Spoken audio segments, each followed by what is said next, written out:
तमाम दर्शकों का आज के हमारे कार्यक्रम में बहुत बहुत स्वागत और अभिनंदन। आप सबको राधे राधे। मैं आपके साथ देवभूमि ऋषिकेश उत्तराखंड से आचार्य आशीष। आप भी कमेंट बॉक्स में अपना नाम या अपने शहर का नाम लिखकर हमारे कार्यक्रम का एक खास हिस्सा बन सकते हैं। आज मैं बात करने वाला हूं ज्योतिष और वास्तु के अनुसार हम लोग अगर गृह निर्माण कर रहे हैं तो हमें कौन कौन सी बातों का ध्यान रखना चाहिए। कौन कौन सी विशेष बात हैं जो आप घर बनाने से पहले या घर बन रहा हो या बन चुका हो तो वास्तु और ज्योतिष का क्या आधार है जो आपको लेकर चलना चाहिए। खास जानकारी आज इस कार्यक्रम में लेकर आया हूं। कार्यक्रम आपको कैसा लगा आप में कमेंट बॉक्स में जरूर बताएं। और हाँ, चैनल पर नए हैं तो चैनल को सब्सक्राइब जरूर कर लीजिए, बेल आइकन को भी प्रेस कर लें ताकि आने वाली जो अपडेट्स हैं वो आपको मिलती रहेंगी। अब यहाँ पर एक प्रसिद्ध एक ग्रंथ वास्तु का मेरे पास है। इसमें बहुत स्पष्ट तरीके से कई पॉइंट्स यहाँ पर दिए गए हैं, मैं उसको आपके साथ साझा कर रहा हूं। सबसे पहले आप घर अगर बना रहे हैं तो आपको क्या ध्यान आपको रखना है। वैसे तो मैंने गृह आरंभ के जो अलग मुहूर्त हैं उसकी स्पेशली बहुत सारी जानकारी आपको दी है, किस महीने में करना चाहिए, किन बार नक्षत्र आदि के अंदर आपको करना चाहिए, क्या क्या चीजें उसमें प्रमुखता से देखनी चाहिए। लेकिन यहाँ पर कुछ जो मुख्य बिंदु हैं उस पर मैं आपको थोड़ा लेकर जाऊंगा। देखिए, सबसे पहले लिखा है कि अगर आप गृह आरंभ कर रहे हैं, नींव आप रख रहे हैं, भूमि पूजन आप कर रहे हैं या फिर आप ट्यूबवेल आप लगा रहे हैं, बोरिंग कर रहे हैं, हैंडपंप लगा रहे हैं, तो आपको इस बात का ध्यान रखना है कि उस दिन मंगलवार खासकर नहीं होना चाहिए। हो सके तो आप रविवार को अवॉइड करें। कई लोग शनिवार को लेकर विचार करते हैं, लेकिन शनिवार को लेकर के ऐसा यहाँ पर नहीं विचार किया जाता है और नहीं किया जाना चाहिए, क्योंकि वो कई सारी चीजों के लिए वहां पर उसको अलाउ किया गया है। तो खासकर मंगलवार तो बिल्कुल भी आपको इसमें नहीं लेना है। दूसरा है कि गृह आरंभ के समय में कुंडली आपको तैयार करनी है और उसमें ये इस बात का ध्यान रखना है, चार्ट आपको बना लेना है, उसमें तीसरे, छठे और 11वें स्थान में पाप ग्रह हो तो निर्माण कार्य शुरू नहीं करना चाहिए। हालांकि तृतीय स्थान के अंदर और छठे स्थान के अंदर उसका इतना विचार नहीं किया गया है, लेकिन फिर भी एकादश स्थान को तो प्रमुखता से देखना ही चाहिए। ठीक है ना, इस बात को आपको ध्यान में रखना है। एक और चीज जो आपको एक चार्ट बनाकर अपने राशि के अकॉर्डिंग आपको चेक करना होता है, खासकर चंद्रमा को। क्योंकि जब आप चार्ट तैयार करेंगे तो आपकी मान लो मेष लगन से आपने चार्ट तैयार किया और आपकी राशि भी मेष है, तो आपने मेष को सबसे पहले लिख देना है, यानी एक की क्रम से आपको गिनती आपने शुरू करनी है, सभी राशियों को कुंडली में भर देना है। और फिर 4, 8 और 12वें स्थान में उस दिन के गोचर वाले चंद्रमा नहीं आना चाहिए, इसको आपने नोट कर लेना है। दूसरा यहां पर लिखा हुआ है कि मेष, कर्क, तुला और मकर लग्न में ग्रह आरंभ ना करें। ये बहुत मुख्य बिंदु है, जरा आप इसको बहुत गौर से आप सुन लीजिए और इसको समझ लीजिए, क्योंकि ये वो बिंदु मैं आपको बताने वाला हूं। हालांकि मैं इस पर पहले डिस्कस कर चुका हूं कई बार, लेकिन ये प्रमुखता से यहां पर ये बिंदु उठाया गया है। कई बार क्या होता है कि आप घर निर्माण शुरू कर देते हैं, अपना गृह निर्माण, लेकिन इस प्रकार की बाधाएं बीच में आती हैं कि आपको काम रोकना पड़ जाता है, या फिर काम चल रहा है लेकिन चल रहा है या रुका हुआ है ये आपको ही समझ नहीं आ रहा है, क्योंकि काम तो हो ही नहीं रहा है। 2 दिन ठेकेदार आता है तो उसके मिस्त्री भाग जाते हैं, मिस्त्री आते हैं तो लेबर नहीं है, लेबर भी है मिस्त्री भी है तो मटेरियल नहीं है, सब कुछ है तो बीच में फाइनेंशियली आप जो है अप डाउन होने लगे, या हेल्थ इश्यूज बीच में आने लगे, या कोई विवाद की स्थिति बीच में बन गई।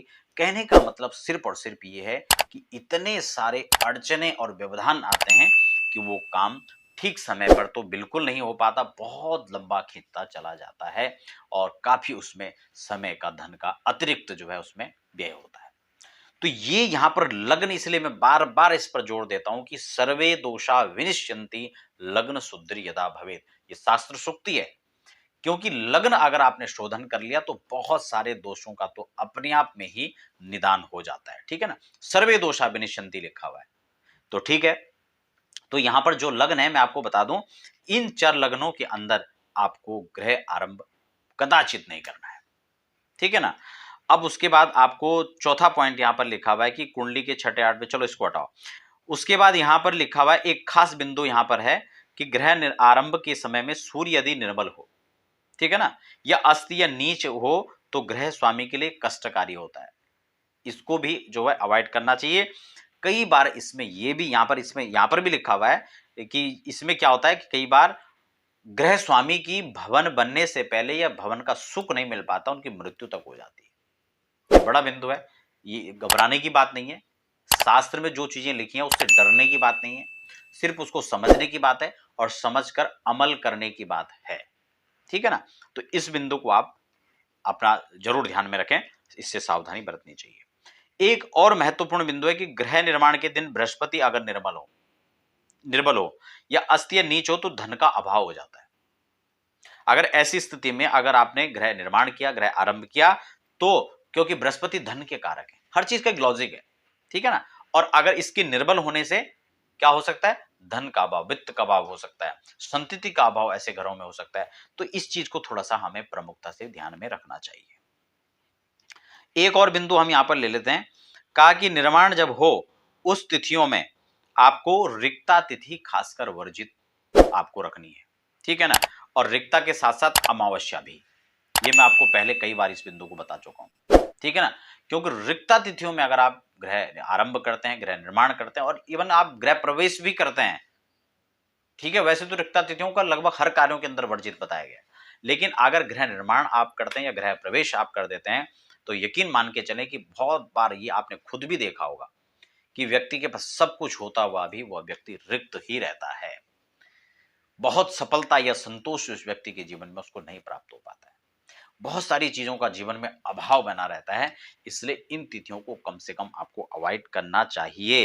यहाँ पर स्पष्ट लिखा हुआ है कि 4, 9, 14 इन खाली तिथियों में गृह निर्माण बिल्कुल ना करें, ठीक है ना? आप इसको छोड़ दें।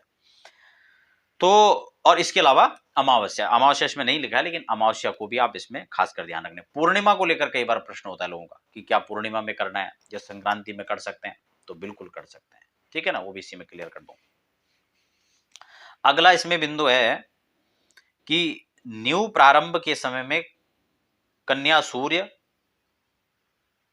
में हो तो यह रोग उत्पन्न करने वाला होता है। खैर ये कोई बहुत खास बिंदु नहीं है, तो इसको चलो छोड़ दीजिए। तो गृह निर्माण के समय एक चीज और लिखा हुआ है कि सिंह लग्न वर्जित है। हालांकि ये लग्न अच्छा है, लेकिन गृह आरंभ के अंदर इस चीज को भी इन्होंने इसमें बिंदु को स्पष्ट रखा है कि सिंह लगन का भी वर्जित है। हालांकि सिंह लगन में वर्जित बहुत सारे शास्त्रों के अंदर नहीं है, लेकिन इसमें फिलहाल ये लिखा हुआ है। तो अगर आपको संदेह लगता है तो आप उसको छोड़ भी सकते हैं, अदरवाइज आप उसको ले भी सकते हैं। वो बहुत प्रमुख कोई ऐसा नहीं है, ठीक है ना? क्योंकि खासकर जो छोड़ने वाली चीज है वो मैं आपको बता ही चुका हूं। तो गृह निर्माण के समय इन बातों को आपको खासकर ध्यान में रखना है और अपनी राशि के अनुसार 4, 8, 12 चंद्रमा जो है उसको अवॉइड करना है। शुभ लग्न में आपको अपना गृह आरंभ करना है, गृह निर्माण करना है और अच्छे समय में संपन्न हो सके इन सब चीजों को आप समय समय पर जो वास्तुविद हैं आप उनसे सलाह ले सकते हैं, उनसे परामर्श कर सकते हैं। अपने भूमि पूजन को आप बिल्कुल प्रॉपर तरीके से करें। भूमि पूजन में क्या-क्या चीजें होनी चाहिए, कैसे पूजन होना चाहिए, किस महीने के अंदर कौन-सी दिशा में पूजन होना चाहिए। ऐसा नहीं कि बहुत सारे लोग हमेशा अभी तत्काल का ही 1-2 दिन का पहले ही मेरे पास एक कोई जो है कोई आप उनको जो है यजमान कह सकते हैं हमारे, वो आए, उनका भूमि पूजन था और उन्होंने उनको किसी ने जो है, जो उनके पुरोहित हैं, ठीक है? उन्होंने उनको जो डेट दिया हुआ था, डेट तो सही था, लेकिन जो समय दिया गया था, वो इन्हीं लग्नों में से जिनको अवॉइड करना है, इसी में से एक लगन था। तो कई बार क्या होता है कि हो सकता है अब उनको कि उनकी जानकारी क्या है, तो उसको गलत लगन था। दूसरी दिशा का उनको कुछ भी नहीं बताया। तो उन्होंने कहा क्या ऐसा भी होता है? तो बिल्कुल इसमें दिशाओं का प्रॉपर ध्यान रखना चाहिए और ये दिशाएं संक्रांति के आधार पर बदलती चली जाती हैं। 3-3 महीने करके वास्तु का मुख बदलता चला जाता है। तो इसलिए वास्तु के मुख में और पूछ में पूजन करें या ना करें और किस दिशा में करें, उन सब चीजों को आपको पूरा ध्यान में रखना चाहिए।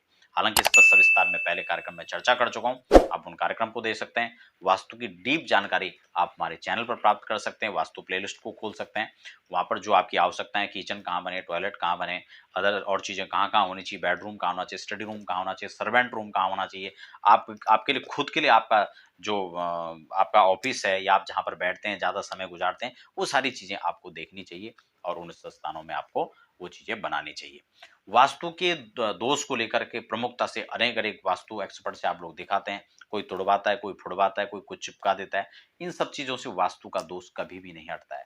मैं इस बात को बार-बार कहता हूँ कि वास्तु का एकमात्र समाधान सबसे पहले आप जब बनाते हैं तो प्रॉपर जो चीज़ें जहाँ पर बननी चाहिए उसको फ़ॉलो करें, या उनकी उपदिशाओं को आप उसमें सेकंड बेस्ट के तौर पे ले सकते हैं। कई बार इस प्रकार से, क्योंकि सबसे पहले तो ईस्ट ही तय करना बहुत मुश्किल होता है आज के समय लोगों को। लोगों को लगता है अभी तो सूर्य यहाँ से आ रहे हैं, अभी यहाँ से आ रहे हैं, तो कहाँ ईस्ट होगा, ठीक है ना? वो भी चीज़ें हैं। तो वो आपको देखनी है, और वास्तु का निश्चित रूप से समाधान मैं हर बार आपको कहता हूँ, वो सिर्फ़ और सिर्फ़ वास्तु शांति है। वास्तु की शांति ही एकमात्र वास्तु का उपाय है, अदरवाइज़ जितने उपाय हैं वो एक स्थायी उपाय नहीं हो सकते हैं। तो इन सब चीज़ों को ध्यान में रखें, और मिलते हैं फिर तमाम ऐसी चर्चाओं के साथ। तब तक के लिए हमें दीजिए इजाज़त। सबको राधे-राधे।